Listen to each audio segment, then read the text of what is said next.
الحمد لله الذي أرسل رسوله بالهدى ودين الحق ليظهره على الدين كله وكفى بالله شهيدا.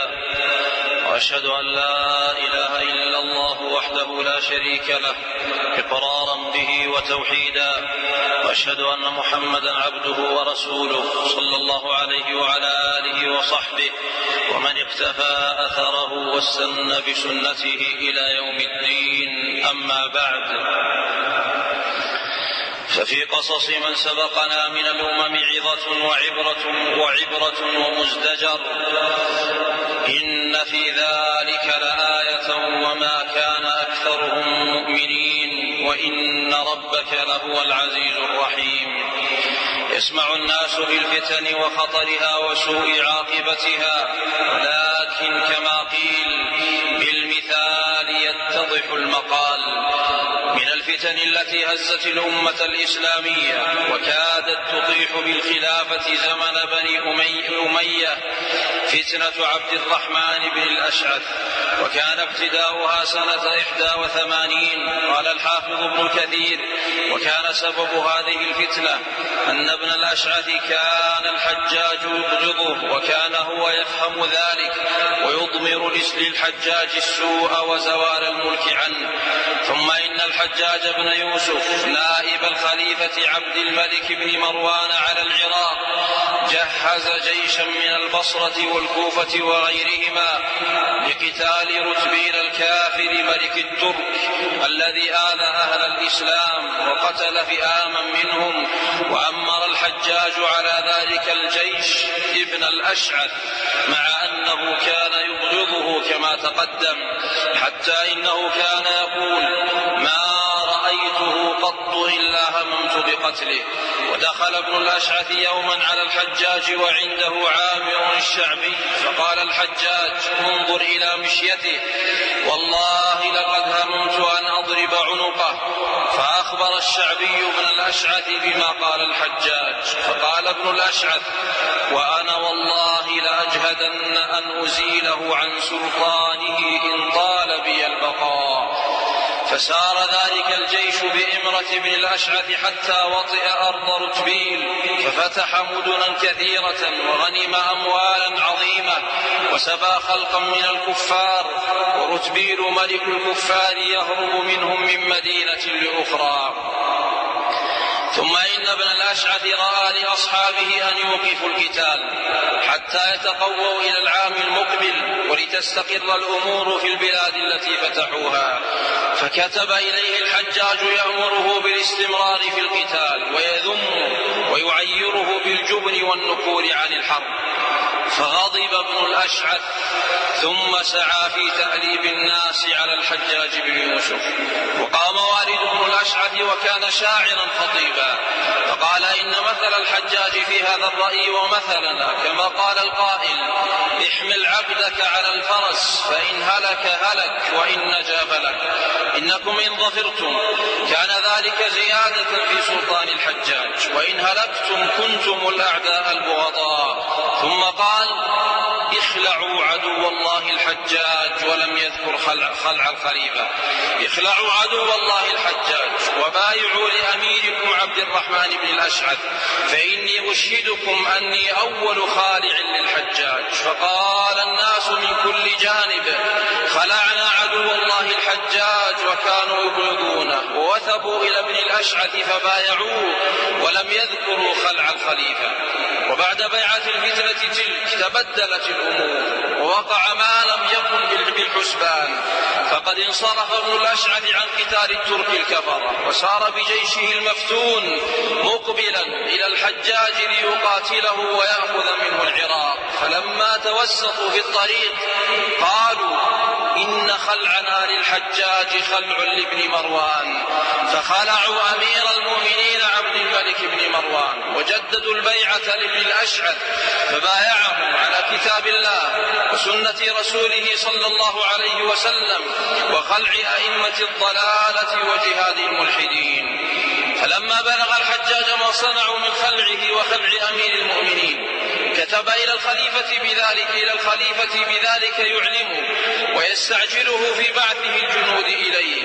ويستعجله في بعثه الجنود إليه، فانزعج الخليفة واهتم، وسعى الناصحون المصلحون في درء الفتنة، فكتب المهلب إلى ابن الأشعث يحذره وينهاه عن الخروج على إمامه، وقال: إنك يا ابن الأشعث قد وضعت رجلك في ركاب طويل، أبق على أمة محمد صلى الله عليه وسلم، الله الله، انظر لنفسك فلا تهلكها، ودماء المسلمين فلا تسفكها، والجماعة فلا تفرقها، والبيعة فلا تنكثها، فإن قلت أخاف الناس على نفسي فالله أحق أن تخافه من الناس، فلا تعرضها لله في سفك دم أو استحلال محرم، والسلام عليك. ثم أخذ الخليفة عبد الملك في تجهيز الجنود لنصرة الحجاج في قتاله للخارجين عن الجماعة، وجعل المفتونون يلتفون على ابن الأشعث من كل جانب، حتى قيل إنه سار معه 33,000 فارس و120,000 راجل، حتى دخلوا البصرة، فخطب ابن الأشعث وبايعهم بايعوه على خلع الخليفة ونائبه الحجاج بن يوسف، وقال لهم ابن الأشعث: ليس الحجاج بشيء، ولكن اذهبوا بنا إلى عبد الملك الخليفة لنقاتله. ووافقه على خلعهما جميع من بالبصرة من الفقهاء والقراء والشيوخ والشباب. قال الحافظ ابن كثير: وتفاقم الأمر، وكثر متابع ابن الأشعث على ذلك، واشتد الحال، وتفرقت الكلمة جدا، وعظم الخطب واتسع الخرب. انتهى كلامه رحمه الله. ثم التقى جيش الخليفة وجيش ابن الأشعث، فقال القراء الذين خلعوا البيعة: أيها الناس، قاتلوا عن دينكم ودنياكم. وقال عامر الشعبي، وكان من الأئمة لكن ابن الأشعث فتنه، قال: قاتلوهم على جورهم واستذلالهم الضعفاء وإماتتهم الصلاة. ثم بدأ القتال ما بين كر وفر، يقتتل الناس كل يوم قتالا شديدا، حتى أصيب من رؤوس الناس خلق كثير، واستمر هذا الحال مدة طويلة. ثم كتب الخليفة إلى ابن الأشعث ومن معه يقول: إن كان يرضيكم مني عزل الحجاج عزلت، وأبقيت عليكم معطياتكم، وليختر ابن الأشعث أي بلد شاء، يكون عليه أميرا ما عاش وعشت. فلما بلغ ذلك من الأشعث خطب الناس وندبهم إلى قبول ما عرض عليهم أمير المؤمنين من عزل الحجاج عنهم وإبقاء المعطيات. فثار الناس من كل جانب وقالوا: لا والله لا نقبل ذلك، نحن أكثر عددا وعدة. ثم جددوا خلع الخليفة عبد الملك واتفقوا على ذلك كلهم. واستمر القتال بين الفئتين 100 يوم و3 أيام على ما قاله ابن الأثير. وصبر جيش الخليفة بقيادة الحجاج، وكان له خبرة بالحرب، فأمر بالحملة على كتيبة القراء الذين خلعوا الخليفة، لأن الناس كانوا تبع لهم، وهم الذين يحرضونهم على القتال، والناس يقتدون بهم. فحمل جيش الحجاج عليهم، فقتل منهم خلقا كثيرا، وبعدها انهزم ابن الأشعث ومن معه، فلحقهم جيش الحجاج يقتلون ويأسرون بعد معركة طويلة. وهرب ابن الأشعث ومعه جمع قليل من الناس، فأرسل الحجاج خلفه جيشا كثيفا ليقتلوه ويأسروه، ففر ابن الأشعث حتى دخل هو ومن معه إلى بلاد رتبيل الكافر ملك الترك، فأكرمه وأنزله عنده وأمنه وعظمه كيدا للمسلمين. هرب ابن الأشعث بعد أن أثار فتنة أهلكت الحرث والنسل، فقتل من أتباعه من قتل وأسر كثير منهم، فقتلهم الحجاج بن يوسف. وهرب من بقي منهم، ومنهم عامر الشعبي الإمام الثقة، فأمر الحجاج أن يؤتى بالشعبي، فجيء به حتى دخل على الحجاج. قال الشعبي: فسلمت عليه بالإمرة، ثم قلت: أيها الأمير، إن الناس قد أمروني أن أعتذر إليك بغير ما يعلم الله أنه الحق، والله لا أقول في هذا المقام إلا الحق. قد والله تمردنا عليك وحرضنا وجهدنا كل الجهد، فما كنا بالأقوياء الفجرة ولا بالأتقياء البررة. لقد نصرك الله علينا وأظفرك بنا، فإن سطوت فبذنوبنا وما جرت إليك أيدينا، وإن عفوت عنا فبحلمك، وبعد فالحجة لك علينا. فقال الحجاج لما رأى اعترافه وإقراره: أنت والله يا شعبي أحب إلي ممن يدخل علينا يقطر سيفه من دمائنا ثم يقول ما فعلت ولا شهدت. قد آمنت عندنا يا شعبي. ثم قال الحجاج: كيف وجدت الناس بعدنا يا شعبي؟ وكان الحجاج يكرمه قبل دخوله في الفتنة. فقال الشعبي مخبرا عن حاله بعد مفارقة الجماعة: أصلح الله الأمير، قد اكتحلت بعدك السهر، واستوعرت السهولة، واستجلست الخوف، واستحليت الهم، وفقدت صالح الإخوان، ولم أجد من الأمير خلفا. فقال الحجاج: انصرف يا شعبي، فانصرف آمنا. ثم شرع الحجاج في تتبع أصحاب بن الأشعث فقتلهم مثنى وفرادا، حتى قيل إنه قتل منهم بين يديه صبرا 130,000، منهم محمد بن سعد بن أبي وقاص وجماعات من السادات، حتى كان آخرهم سعيد بن جبير رحمه الله. وكان ممن تبع ابن الأشعث طائفة من الأعيان، منهم مسلم بن يسار وأبو الجوزاء وأبو المنهال الرياحي ومالك بن دينار والحسن البصري رحمه الله. وذلك أنه قيل لابن الأشعث: إن أحببت أن يقاتل الناس حولك كما قاتلوا حول هودج عائشة يوم الجمل فأخرج الحسن البصري معك، فأخرجه. وكان ممن خرج أيضا سعيد بن جبير وابن أبي ليلى الفقيه وطلحة بن مصرف وعطاء ابن السائب وغيرهم، فالله المستعان. قال أيوب: فما منهم من أحد صرع مع ابن الأشعث إلا رغب عن مصرعه، ولا نجا أحد منهم إلا حمد الله الذي سلمه. ثم إن الحجاج كتب إلى رتبيل ملك الترك الذي لجأ إليه ابن الأشعث، أرسل إليه يقول: والله الذي لا إله إلا هو، لئن لم تبعث إلي بابن الأشعث لأبعثن إلى بلادك 1,000 مقاتل ولأخربنها. فلما تحقق الوعيد من الحجاج استشار في ذلك بعض الأمراء، فأشار عليه بتسليم ابن الأشعث قبل أن يخرب الحجاج دياره ويأخذ عامة أمصاره.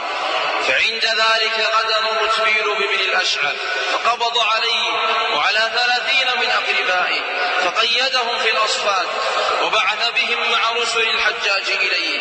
فلما كانوا ببعض الطريق بمكان يقال له الرخج، صعد ابن الأشعث وهو مقيد بالحديد إلى سطح قصر، ومعه رجل موكل به لئلا يفر، فألقى ابن الأشعث بنفسه من ذلك القصر، وسقط معه الموكل به فماتا جميعا.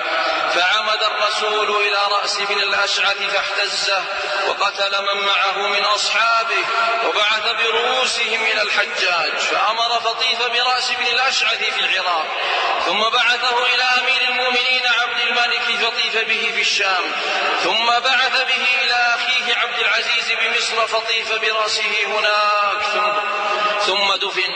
قال الحافظ ابن كثير: والعجب كل العجب من هؤلاء الذين بايعوه بالإمارة، كيف يعمدون إلى خليفة قد بويع له بالإمارة على المسلمين من سنين، فيعزلونه وهو من صليبة قريش، ويبايعون لرجل كندي بيعة لم يتفق عليها أهل الحل والعقد. ولهذا لما كانت هذه زلة وفلتة نشأ بسببها شر كثير، هلك فيه خلق كثير، فإنا لله وإنا إليه راجعون. انتهى كلامه. ذكر ابن الأثير في تاريخه أن رجلا من الأنصار جاء إلى عمر بن عبد العزيز فقال: أنا ابن فلان بن فلان، قتل جدي يوم بدر، وقتل جدي فلان يوم أحد، وجعل يذكر مناقب سلفه. فنظر عمر إلى جليس له فقال: هذه المناقب والله لا يوم الجماجم ويوم راهط، الأشعث وأتباعه بهذين الموضعين من الخروج وحمل السلاح على المسلمين، ولا حول ولا قوة إلا بالله رب العالمين. أقول ما تسمعون وأستغفر الله لي ولكم ولسائر المؤمنين من كل ذنب فاستغفروه إنه هو الغفور الرحيم. الحمد لله رب العالمين، ولا عدوان إلا على الظالمين، وأشهد أن لا إله إلا الله وحده لا شريك له، وأشهد أن محمدا عبده ورسوله صلى الله عليه وعلى آله وصحبه أجمعين. أما بعد، فلقد سمعنا ما جرى من فتنة ابن الأشعث كيف ثارت وإلى أي شيء انتهت. فتنة عظيمة فرقت الكلمة وقتل فيها أكثر من 100,000 مسلم. وفي هذه الحادثة فوائد، منها أن للفتن في أول نشوئها لذة وحلاوة تستهوي كثيرا من الناس إلا من عصمه الله ونجاه. وقد خرج كثير من القراء مع ابن الأشعث فضلا عن عامة الناس، وكان كلامهم في أول الفتنة قويا مهيجا. تكلم متكلموهم وأبدع خطباؤهم في التحريض على قتال جند الخليفة.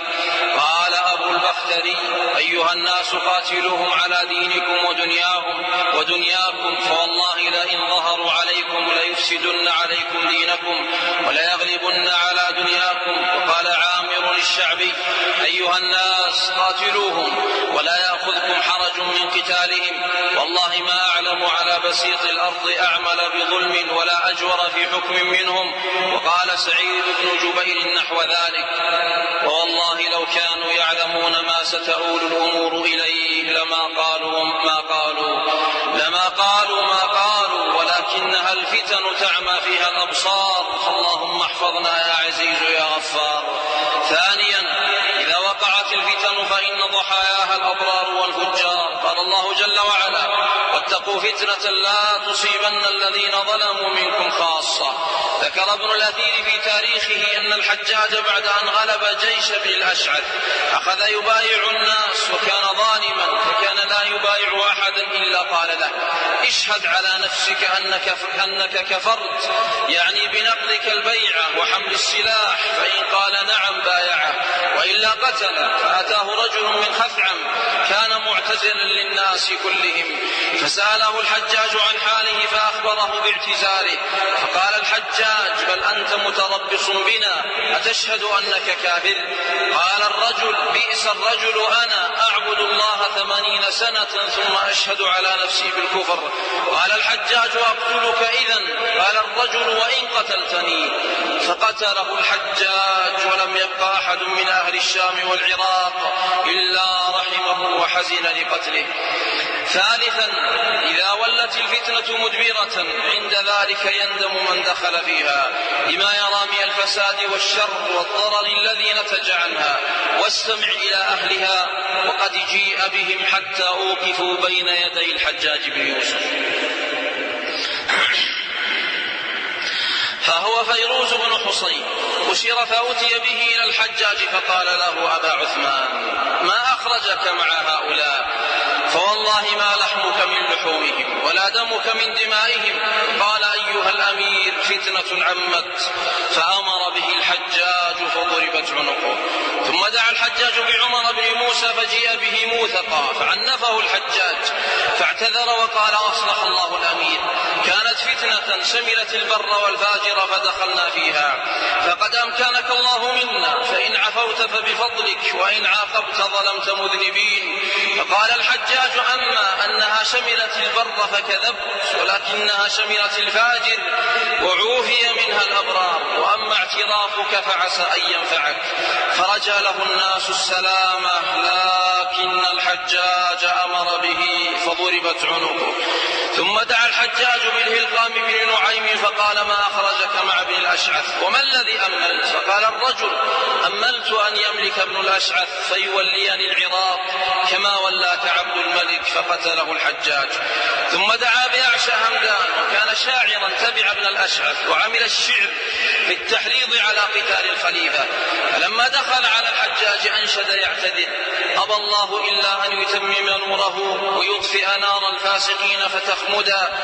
فقتل وقتلاهم قتلى ضلال وفتنة وجيشهم أمسى ذليلا مطردا فما لبث الحجاج أن سل سيفه علينا فولى جمعنا وتبددا جنود أمير المؤمنين وخيله وسلطانه أمسى عزيزا مؤيدا ليهنأ أمير المؤمنين ظهوره على أمة كانوا سعاة وحسدا نزوا يشتكون البغي من أمرائهم وكانوا هم أبغى البغاة وأعندا فقال الحجاج والله يا عدو الله لا نحمدك وقد قلت في الفتنة ما قلت وحرضت الناس علينا فضربت عنقه وألحق بأصحابه. رابعا إذا وقعت الفتنة سعى أهلها في استدراج بعض الخواص إليهم ليحتجوا بهم عند العامة فقد قيل لابن الأشعث إن أحببت أن يقاتل الناس حولك كما قاتلوا حول هودج عائشة يوم الجمل فأخرج الحسن البصري معك فأخرجه. وخرج مع ابن الأشعث بعض الأئمة كسعيد بن جبير ومالك بن دينار وغيرهما فقتل الناس والمعصوم من عصمه الله. ولهذا كان الحبيب المصطفى والنبي المجتبى صلوات ربي وسلامه عليه يستعيذ بالله من الفتن ويأمر بذلك في كل صلاة لأن بعضها يجعل الحليم حيرانا ذلك أن أهل الفتنة يزينون فعلهم بكثرة موافقيهم فابن الأشعث قاتل معه أكثر من 150,000 وتبعه جماعات من السادات لكن فعلهم لم يكن مرضيا إذ هو خلاف النصوص الآمرة بالجماعة والصبر الناهية عن الخروج والفرقة والمنازعة. قال أيوب ما منهم من أحد صرع مع ابن الأشعث إلا رغب عن مصرعه ولا نجا أحد منهم إلا حمد الله الذي سلمه. قال الإمام ابن بطة العكبري في التحذير من الاغترار بالكثرة قال والناس في زماننا هذا أسراب كالطير يتبع بعضهم بعضا لو ظهر لهم من يدعي النبوة مع علمهم بأن رسول الله صلى الله عليه وسلم خاتم الأنبياء أو من يدعي الربوبية لوجد على ذلك أتباعا وأشياعا نعوذ بالله من الفتن ما ظهر منها وما بطن. خامسا أن عاقبة الفتن وخيمة ومآل أهلها الخسران فهو ابن الأشعث خرج أميرا على الجيش الإسلامي مجاهدا في سبيل الله ثم صار رأسا في الفتنة فترك قتال الكفار وهجم على أهل الإسلام فقتل بسببه جمع كثير واضطربت الأمور وكثر الشر ثم آلت به الحال إلى أن يلجأ إلى رتبيل ملك الكفار الذي كان يقاتله بالأمس ففرح به الكافر وأكرمه إغاظة للمسلمين. وهكذا الفتن تقود صاحبها إلى ما لا يريد وليت أمر ابن الأشعث وقف عند هذا لكان هينا وما هو وربي بهين. لقد غدر الملك الكافر به فأرسله موثقا إلى الحجاج فأسقط في يده فلما كان ببعض الطريق صعد قصرا فألقى نفسه فمات فمن كان يظن أن نهايته تكون كذلك. سادسا لقد ألبس ابن الأشعث فتنته هذه لباس الشرع وأوهم أنها إنكار للمنكر ونصرة للدين لكن الظاهر خلاف ذلك. فقد ذكر ابن الأثير أن الحجاج كان يبغض ابن الأشعث ويقول ما رأيته قط إلا أردت قتله وهو يعلم ذلك وكان يهدد ويقول وأنا والله لا أجهدن أن أزيل الحجاج عن سلطانه إن طال بي البقاء. ونص ابن كثير على أن سبب تلك الفتنة كره بن الأشعث للحجاج ثم جمع حوله من يبغضون الحجاج فانظروا كيف استغل كره الناس ليثأر منه وينكد عليه. ولهذا فمن دعا إلى مفارقة الجماعة وإثارة الفتنة فهو صاحب هوى مريض قلب مخالف للسنة وإن ظهر فعله ذلك في صورة إنكار المنكر. سابعا إذا وقعت الفتنة فإن أول من يصطلي بنارها من أوقدها فتنقلب الأمور عليهم ويتسلط الجهال من أتباعهم حتى يكون الأمر والنهي إليهم. وقد كتب الخليفة إلى ابن الأشعث يعرض عليه عزل الحجاج وتوليته مكانه وبقاء أعطيات الناس فمال إلى ذلك ابن الأشعث فخطب الناس وقال اقبلوا ما عرض عليكم وأنتم أعزاء وأقوياء. فوثب الجهال من كل مكان يقولون لا والله لا نقبل نحن أكثر منهم عددا وعدة. وأعادوا خلع الخليفة ثانية وبايعوا ابن الأشعث، فانصاع لأمرهم ووافقهم حتى آل أمره إلى ما آل إليه. ثامنا، من فارق الجماعة ودخل في الفتنة فهو في غربة ووحشة، ومآله أن يتخلى عنه أحبابه وأعوانه. ها هو الشعبي يصف حاله بعد أن خلع البيعة ودخل مع ابن الأشعث، قال: فقدت صالح الإخوان ولم أجد من الأمير خلفا. ومن أجل ذلك كان الأئمة يحرصون على الاجتماع زمن الفتن. يقول حنبل: اجتمع فقهاء بغداد في ولاية الواثق إلى أبي عبد الله، يعني الإمام أحمد بن حنبل رحمه الله، وقالوا له: إن الأمر قد تفاقم وفشى، يعنون إظهار القول بخلق القرآن وغير ذلك، ولا نرضى بإمارته ولا سلطانه. فنظرهم الإمام أحمد في ذلك وقال: عليكم بالإنكار في قلوبكم، ولا تخلعوا يدا من طاعة، لا تشقوا عصا المسلمين، ولا تسفكوا دماءكم ودماء المسلمين معكم، وانظروا في عاقبة أمركم، واصبروا حتى يستريح بر ويستراح من فاجر. وقال لهم: ليس هذا يعني نزع أيديهم من طاعته صوابا، هذا خلاف الآثار. انتهى كلامه. الإمام أحمد يقول هذا وقد آذاه السلطان وسجنه وجلده، ثم منعه من لقي الناس. لكن أهل السنة أهل عدل واجتماع ومتابعة للنصوص، يرجون ما عند الله جل وعلا. وآخر ذلك من الفوائد والعبر أن هذه الفتنة تدل على أهمية التمسك بالآداب الشرعية زمن الفتن. فمن تلك الآداب الحذر من الفتن وعدم الاستشراف لها واعتزال أهلها، ومنها الحلم والرفق، فلا تعجل في قبول الأخبار والأفكار والآراء والحكم على الناس تخطئة وتصويبا، فما كان الرفق في شيء إلا زانه، وما نزع من شيء إلا شانه. ومنها لزوم جماعة المسلمين وإمامهم والحذر من التفرق، لقول حذيفة رضي الله عنه لما ذكر له النبي صلى الله عليه وسلم الفتن قال: فما تأمرني إن أدركني ذلك؟ فقال: تلزم جماعة المسلمين وإمامهم. ومنها الالتفاف حول علماء السنة أهل التوحيد، والحذر من التفرق عليهم ومنازعتهم، والصدور عن آرائهم والاستجابة لنصحهم. ووالله وتالله وبالله إن أول باب يلج الرجل منه إلى الفتنة الطعن في العلماء والاستبداد بالرأي دونهم. فمن رأيتموه يقدح في علمائنا فاعلموا أنه مفتون، فإن من علامة أهل البدع الوقيعة في علماء السنة.